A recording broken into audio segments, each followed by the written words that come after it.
The art of getting away with crime is a daunting task, especially when it comes to maintaining a clean record and avoiding suspicion. Today's video sheds light on individuals who have committed staggering crimes, including theft, fraud, and misrepresentation, on a massive scale, equivalent to the budgets of entire states. It's astonishing that they thought they could evade detection. Greed ultimately led to their downfall, and as the saying goes, you reap what you sow. This video does not condone or promote criminal behavior, but rather explores the fascinating stories of the 10 most indebted men in the world. If you're intrigued by this topic, stay tuned and enjoy the video, as we delve into the unique stories of these individuals. Welcome to the Mystery Lore Archive. A big thank you to all our wonderful viewers and subscribers for tuning in to our videos. We're committed to bringing you more engaging and informative content that will entertain, educate, and intrigue you. Your feedback is invaluable to us, and we'd love to hear your thoughts on how we can improve and better serve you. Thank you again for your support, and we look forward to sharing more fascinating mysteries and stories with you. Number 10. Joseph Jett's $1 million in 1994 has the same purchasing power as approximately $2,129,588.39 in today's dollars. This represents a significant increase of $1,129,588.39 over the past 31 years. The average annual inflation rate of 2.47% has resulted in a cumulative price increase of 112.96% since 1994. This is what one man initiated to his favor and intended to get away with. Sick. Joseph Jett, a former bond trader at Kidder, Peabody & Co., was born and raised near Cleveland, Ohio. He graduated from MIT with a degree in chemical engineering and later earned an MBA from Harvard Business School. Jett's career in finance began at Morgan Stanley and First Boston, before he joined Kidder, Peabody & Co. in 1991. At the time, the firm was owned by General Electric Corporation. Jett's strategy at Kidder, Peabody & Co. involved exploiting a flaw in the company's computer system, which made unprofitable trades appear profitable. He achieved this by buying U.S. Treasury bond strips and hedging them with short Treasury bond positions, allowing him to book immediate, illusory profits. However, once the trade settled, the false profits were reversed as losses. To maintain the illusion of profitability, Jett had to engage in increasingly larger trades, which eventually led to his downfall. In 1993, Jett earned a bonus of $9.3 million, which was approved by the board of General Electric. However, his trading activities had become so large that they began to affect General Electric's balance sheet. In 1994, Jett's trading size had grown to $350 million, prompting Kidder's management to halt his trading activities and summon him to a meeting. When his explanations proved unsatisfactory, he was fired. The subsequent investigation, led by lawyer Gary G. Lynch, revealed that Jett had acted alone, but that the losses were also due to a complete breakdown of the system of supervision at Kidder. The report concluded that Jett's supervisors had allowed him to continue trading without understanding the mechanics of his activities. It was estimated that Jett's actions had resulted in a loss of approximately $74 million to Kidder, Peabody & Co., while he had falsely reported profits of around $264 million. The SEC ordered Jett to forfeit his $8.2 million in bonuses, fined him $200,000, and barred him from any future association with a securities broker or dealer. Jett appealed the decision, but in 2004, the SEC upheld the penalty, concluding that he had committed securities fraud by deliberately exploiting weaknesses in Kidder Peabody's automated trading record system. Despite being barred from the securities industry, Jett has continued to work in finance, claiming to operate a hedge fund called Cambridge Matrix Funds, domiciled in the British Virgin Islands. However, the BVI Financial Services Commission has no listing for the fund. Jett has also written 2 books about his life and experience at Kidder Peabody and has worked as a lecturer, earning between $4,000 and $8,000 per appearance. In a 2008 interview with the French news channel France 24, Jett revealed that he was living in the basement of his ex-girlfriend's house in Princeton, New Jersey, due to legal costs that had left him with no money to pay the SEC fines. He claimed to be running a financial consultancy domiciled offshore, which conducts its business from hired conference suites in New Jersey. The report raised questions about Jet's ability to pay the SEC fines and his continued involvement in the finance industry, despite being barred from the securities industry. Number 9. Matthew Taylor. Matthew Taylor, a former vice president at Goldman Sachs, has been sentenced to 9 months in prison for fraudulently amassing and concealing an approximately $8.3 billion trading position in an account that he managed at the firm. Taylor, who is now 35 years old, pleaded guilty in April 2013 to 1 count of wire fraud in connection with the scheme. According to the information to which Taylor pleaded guilty, and statements made in court proceedings, Taylor was a member of the Capital Structure Franchise Trading (CSFT) desk at Goldman Sachs and was responsible for a trading account called the CSFT Equity Volatility Portfolio. The account included trading in equity derivatives products, such as Standard & Poor's E-mini futures contracts, which are futures contracts tied to the S&P 500 stock index. In November 2007, Taylor had lost a significant portion of the profits that he had accumulated in the account earlier that year. As a result, he was instructed by his supervisors to reduce the overall risk in the account. However, despite these instructions, Taylor significantly increased the notional value of his long position in S&P E-mini futures by entering a series of electronic trades through the Globex electronic trading platform on December 13, 2007. Taylor's actions resulted in him amassing a position that far exceeded all trading and risk limits set by Goldman Sachs, not only for individual traders but for the entire CSFT desk. He increased the profitability of the account in order to restore his professional reputation within Goldman Sachs and to increase his performance-based compensation. At the same time that Taylor increased his S&P E-mini futures position, he actively concealed this position from others at Goldman Sachs. He recorded multiple false entries for S&P E-mini futures trades that he never made in a manual trade entry system, which was typically intended to be used by traders for recording trades that could not be executed through the Globex electronic trading platform. Taylor recorded multiple false trading entries in the manual trade entry system that were in the opposite direction of the electronic trades he made in the account. When Taylor purchased S&P E-mini futures in the account via Globex, he then manually entered fictitious S&P E-mini futures sales in the manual trade entry system. The purpose of entering these fabricated trades was to conceal and understate the true size of the S&P E-mini futures position within the account, as the fictitious sales functioned to offset portions of Taylor's actual purchases. In addition, at the end of the trading day on December 13, 2007, Taylor prepared a false profit and loss report for the account that served to conceal his actual oversized position and market risk. He then forwarded the report to his supervisors and others at Goldman Sachs. However, by the morning of December 14, 2007, various employees at Goldman Sachs had detected a significant discrepancy between Taylor's actual position in the account and what Taylor had falsely reported in the profit and loss report. In response to questioning from these employees, Taylor made various false statements about his position and risk in the account. Taylor's fraudulent scheme resulted in significant losses to Goldman Sachs, and he was subsequently fired by the firm. In addition to his prison term, Taylor was also sentenced to 3 years of supervised release in order to pay $118 million in restitution. The case was investigated by the United States Attorney's Office for the Southern District of New York, which first learned of the matter on November 10, 2012. Less than 5 months later, on April 3, 2013, Taylor was charged in an information and pleaded guilty.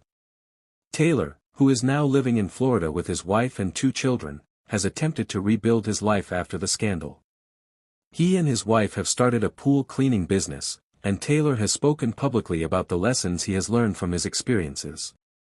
The U.S. Commodity Futures Trading Commission, CFTC, had previously fined Taylor $500,000 in connection with the scheme, and Goldman Sachs itself paid a $1.5 million civil fine to settle CFTC charges that it failed to adequately supervise Taylor.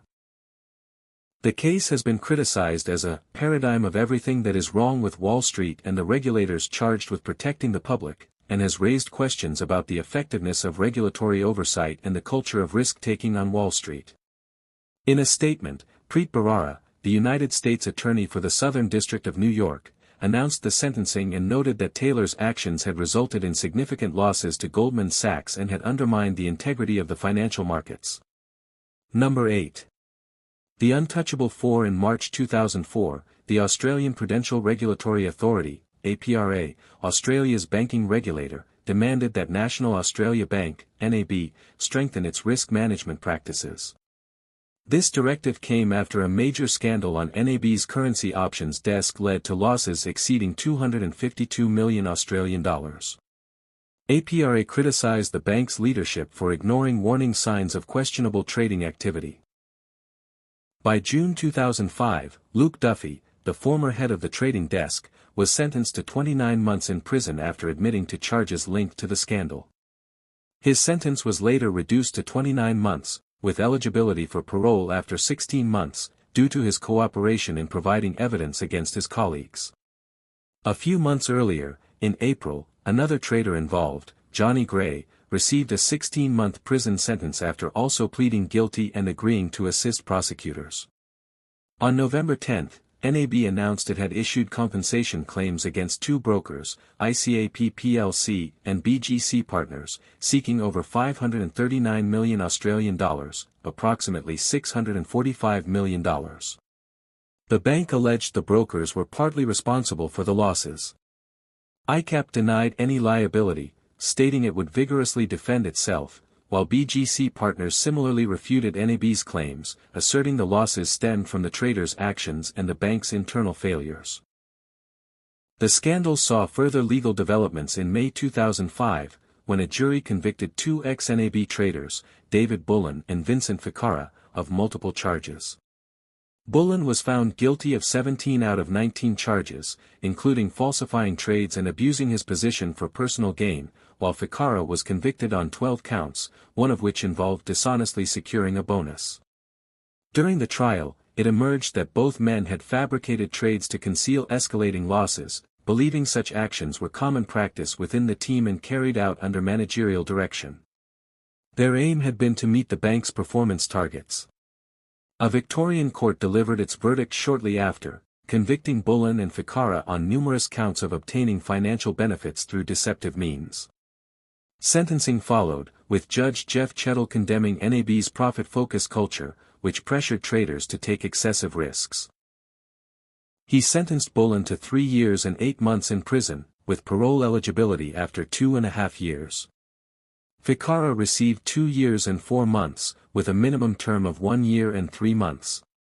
Addressing Bullen, Judge Chettle remarked, "As a senior trader, you were fully aware your actions were unlawful. You and your colleagues believed yourselves untouchable in a corporate environment that prioritized profit over ethics. Your crimes demand a strong deterrent message." Ficarra's legal team hinted at the possibility of an appeal. Meanwhile, NAB confirmed it was still pursuing its compensation claims against ICAP and BGC Partners and was prepared to escalate the matter to court if necessary. This case, which severely tarnished NAB's reputation, underscored the dangers of unethical practices in the financial sector. It also highlighted the critical need for robust risk controls and a commitment to ethical behavior across the industry. The traders, once hailed for their aggressive strategies, ultimately fell victim to their own misconduct, serving as a cautionary tale for the banking world. Number 7. Chen Jiulin was born in 1961 in Baolong Village, Shishui County, Huanggang City, Hubei Province, China. Raised in a modest family, Chen grew up with strong values and a relentless determination to succeed. In October 1981, he resigned from his banking job to focus on preparing for the college entrance exams. His hard work paid off, and in 1982, he was admitted to Peking University, one of China's most prestigious universities. At Peking University, Chen studied in the Oriental Studies department, taking Vietnamese classes while also learning English. His linguistic abilities showcased his versatility and dedication to education. He later pursued advanced degrees, earning a master's in private international law from China University of Political Science and Law, another in business management from the National University of Singapore, and a PhD in civil and commercial law from Tsinghua University. These impressive academic credentials equipped him for a promising career in business and finance. Chen's career trajectory changed significantly when he joined China Aviation Oil, CAO, a company deeply involved in oil futures trading. As a senior executive, Chen played a key role in shaping the company's trading strategies. However, in 2004, CAO suffered catastrophic losses due to the volatile oil market. The company had taken substantial positions in oil futures, betting on rising prices, but when the market unexpectedly dropped, CAO faced enormous financial losses. On October 26, 2004, CAO began liquidating its options positions as oil prices peaked at $55.65 per barrel. By the end of November, prices had fallen to $46, and December averaged $43 per barrel. CAO's options positions, set at $48 per barrel, could have yielded gains once prices dipped below this level. However, the company had already closed its positions under pressure from counterparties and due to a directive from its parent company, China Aviation Oil Holding Company, CAOC, to limit losses. A critical factor in CAO's collapse was a lack of capital support. Despite earlier promises, CAOC failed to provide the necessary $50 million that could have saved the company from disaster. The CAO crisis drew significant international attention and was labeled Singapore's most severe financial scandal since the 1994 Barings Bank collapse. It exposed weaknesses in Singapore's financial regulatory oversight and highlighted governance issues in Chinese state-owned enterprises. The fallout was severe for Chen and other senior executives. On June 7, 2005, Chen and 4 other executives were charged for their roles in the crisis. He was accused of insider trading, failing to disclose losses, issuing false financial statements, and conspiring to mislead Deutsche Bank during the sale of a company stake. Chen was later released on bail after raising 2 million Singapore dollars, approximately $1.2 million USD. On March 21, 2006, a Singapore court sentenced Chen to 4 years and 3 months in prison and fined him 335,000 Singapore dollars. Media coverage of his case was widespread, with some portraying him as a scapegoat or abandoned soldier. Speculation about hidden details of the CAO incident led some to believe Chen was not solely responsible for the company's downfall. Chen served 1,035 days in prison. Upon his release on January 20, 2009, he began rebuilding his life.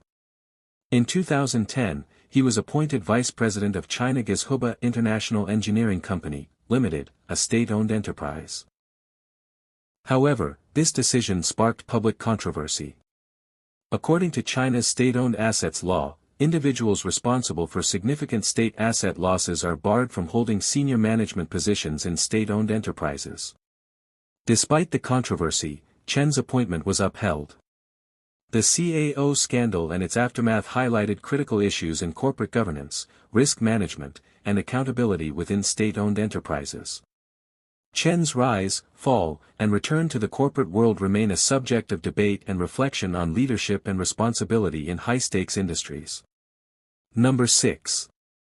John Rusnak. A former currency trader, John Rusnak, was employed at Allfirst Bank, a subsidiary of AIB Group, in Baltimore, Maryland.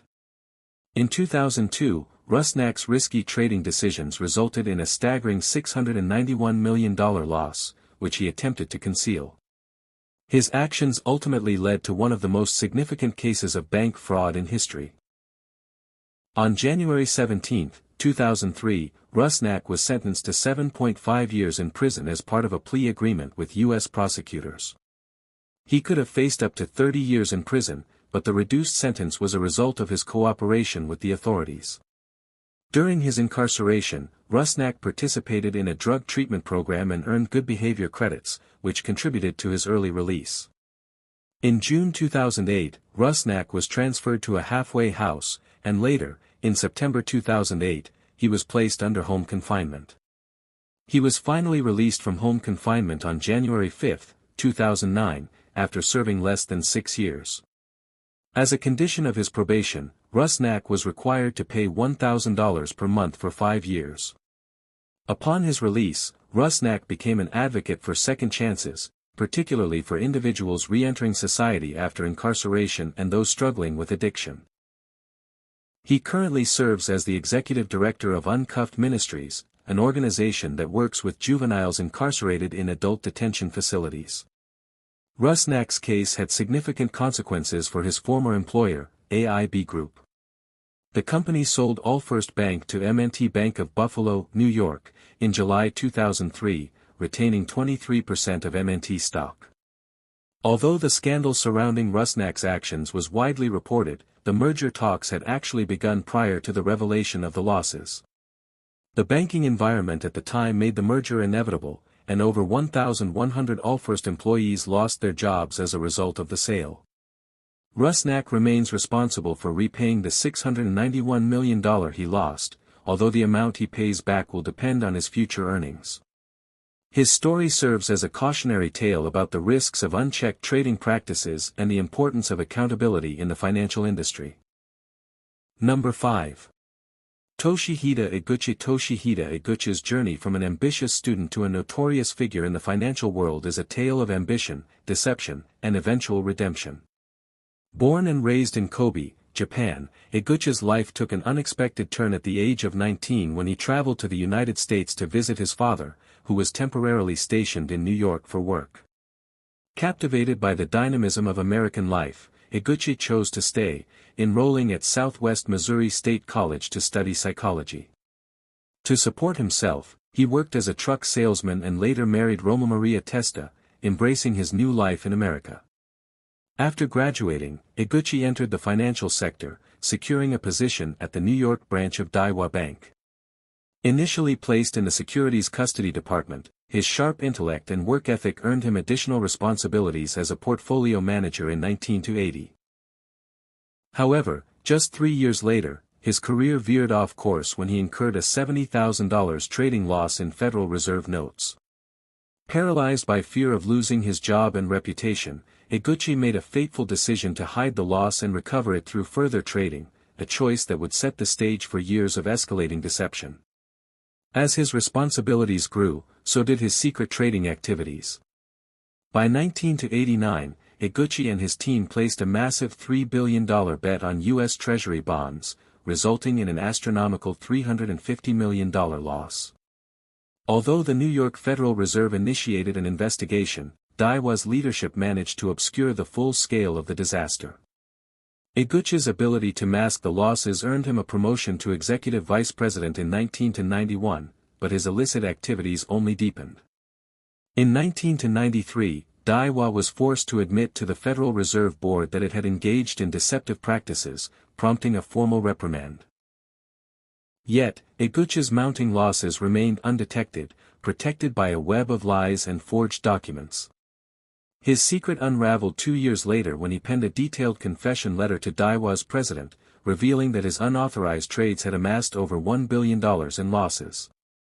Shockingly, rather than report the crime, Daiwa instructed Eguchi to continue covering up the losses while aiding in damage control. The truth came to light in 1995 when the FBI seized Eguchi's confession letter and arrested him at his New Jersey home. The revelation sent shockwaves through the financial industry, exposing Daiwa's complicity in concealing the fraud. Eguchi pleaded guilty and was sentenced to 4 years in prison. Prison proved to be a transformative period for Eguchi. Amid the chaos of incarceration, where he interacted with infamous criminals, he turned to writing as a means of reflection and redemption. His memoir, written during his time behind bars, became a bestseller in Japan, resonating with readers fascinated by his extraordinary rise and fall. Following his release, Eguchi reinvented himself as a writer and educator. He authored several books, including The Dollar Conspiracy and My Billion-Dollar Education, using his experiences to warn others about the perils of unchecked ambition and the lack of accountability in the financial world. In 2007, Eguchi returned to Kobe, where he devoted himself to education, focusing on developing innovative language learning tools powered by artificial intelligence. His work aimed to give back to society and inspire the next generation to learn from his mistakes. Number 4. Nick Leeson. Nick Leeson's journey is a striking narrative of ambition, deception, and transformation. Born in Watford, Hertfordshire, to a working-class family, Leeson began his career modestly as a clerk at Coutts, a renowned private bank. Despite a limited educational background and a troubled history, he quickly climbed the financial ladder, gaining a reputation for sharp instincts and hard work. However, his rise came at a steep price, as recklessness and dishonesty would eventually lead to catastrophic consequences. In 1992, Leeson was entrusted with a pivotal role as the general manager of Barings Bank's new futures and options division in Singapore. His appointment raised eyebrows, particularly because he had previously been denied a broker's license in the UK due to a prior incident of fraud. This red flag was overlooked, setting the stage for a series of decisions that would ultimately destroy one of Britain's oldest financial institutions. Initially, Leeson delivered impressive profits for Barings, earning praise and trust from his superiors. However, behind the scenes, he was engaging in unauthorized speculative trading, hiding mounting losses in a special error account initially used to correct a colleague's mistake. As losses piled up, Leeson resorted to risky strategies, including doubling down on bets in a desperate bid to recover funds. While these high-stakes gambles occasionally paid off, the long-term damage continued to grow. By late 1994, the losses hidden in the error account had soared to £208 million. Leeson's web of lies grew increasingly complex as he scrambled to keep his activities under wraps. The breaking point came in January 19, 1995, when he initiated a highly speculative trading position in Singapore and Tokyo. His strategy unraveled almost immediately following the Great Hanshin earthquake, which sent markets plunging and left Leeson's trades in shambles. Desperate to recover, he made a series of reckless bets, but the losses were insurmountable. Barings Bank, unable to absorb the financial blow, faced collapse. Leeson fled Singapore, leaving behind a simple apology note. He was later apprehended in Frankfurt and extradited to Singapore, where he stood trial. Found guilty of fraud, Leeson was sentenced to 6.5 years in Changi prison. While in prison, Leeson reflected on his actions and wrote an autobiography, Rogue Trader, which detailed his meteoric rise and devastating fall. The book, released in 1996, became a bestseller and was adapted into a film starring Ewan McGregor in 1999. Leeson's story became a key case study in financial ethics, frequently cited as a cautionary example of what happens when transparency and accountability are absent. After his release, Leeson sought to rebuild his life and found a surprising new path in sports management. In 2005, he joined Galway United, a football club in Ireland, as its commercial manager. Within 2 years, he became the club's chief executive officer, working to promote and manage the team. However, the club faced severe financial challenges, and Leeson resigned in 2011 after 6 years of dedicated service. In a remarkable career pivot, Leeson turned his focus to combating the very kind of misconduct that had defined his earlier life. In March 2023, he joined Red Mist Market Enforcement Unit, a corporate intelligence firm specializing in investigating financial wrongdoing. Founded by former Black Cube operative Seth Friedman, the firm tasked Leeson with identifying fraudulent activities and promoting ethical practices in the corporate world. Drawing from his own experiences with financial misconduct, Leeson now works to prevent others from making the same mistakes. His new role as an investigator reflects a commitment to ensuring transparency and accountability in the financial sector. By using his knowledge to expose unethical practices, Leeson has turned his past missteps into a tool for fostering positive change. Number 3. Kweku Adobelai. Kweku Adobelai's life is a story of ambition, risk, and downfall that began in Ghana, where he was born into a family with global ties. His father's role as a senior United Nations official meant Adobelai spent his childhood in countries like Israel, Syria, and Iraq, before moving to the United Kingdom in 1991. Settling in West Yorkshire, he attended Ackworth School and later studied at the University of Nottingham. Initially pursuing a degree in chemical engineering, he shifted focus to e-commerce and digital business studies, which better aligned with his interests. After graduating, Adobelai entered the financial world, joining UBS as a graduate trainee in 2003. His talent and drive propelled him through the ranks, eventually earning him a lucrative role as a director on the ETF trading desk. By 2008, he was earning close to £200,000 annually. However, beneath his professional success lay a pattern of increasingly reckless and unauthorized trading practices. Adobolay's troubles began when he started bypassing UBS's risk controls, executing unapproved trades using the bank's funds. He manipulated internal systems to hide these activities, consistently exceeding daily trading limits and failing to protect his trades against potential losses. Outside of work, he also engaged in spread betting using his own money, further amplifying his financial troubles. In 2011, the scale of Adobolay's actions became clear. UBS launched an internal review that uncovered massive discrepancies in his trades. On September 14, 2011, he sent a candid email to his manager, admitting to the unauthorized trades and the losses they had caused. The damage was staggering. UBS had lost $2 billion, and the bank's stock price plunged, erasing $4.5 billion in market value. Adobolay's confession led to his arrest and subsequent prosecution. He was charged with fraud and false accounting, and after a high-profile trial, he was convicted of 2 counts of fraud in November 2012. The court sentenced him to 7 years in prison. During his time in custody, he was held at several facilities, including HMP The Verne, HMP Ford, and HMP Maidstone. Adobolay's case captured widespread attention, not only for the scale of his financial misdeeds, marking the largest unauthorized trading losses in British history, but also for the complex ethical and systemic questions it raised. The City of London police described him as one of the most sophisticated fraudsters they had encountered, emphasizing the intricacy of his methods and the catastrophic impact of his actions. After serving nearly 4 years, Adobolay was released in 2015, but his legal troubles were far from over. As a foreign national convicted of a serious offense, he faced deportation under the UK Borders Act 2007.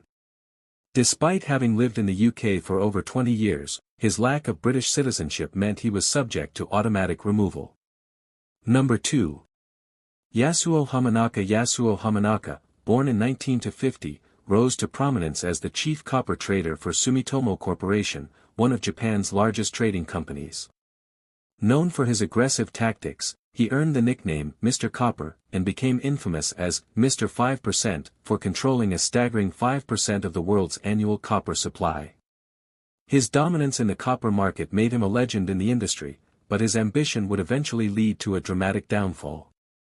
For years, Hamanaka was Sumitomo's golden trader, amassing significant profits through bold and often risky trades on the London Metal Exchange. His control over the copper market was unparalleled, and his success seemed unstoppable. However, behind the scenes, Hamanaka was engaging in questionable practices that would later rock the company to its core. The first cracks in his empire appeared on June 13, 1996, when Sumitomo Corporation announced a shocking $1.8 billion loss due to unauthorized copper trades made by Hamanaka. The revelation sent shockwaves through the financial world.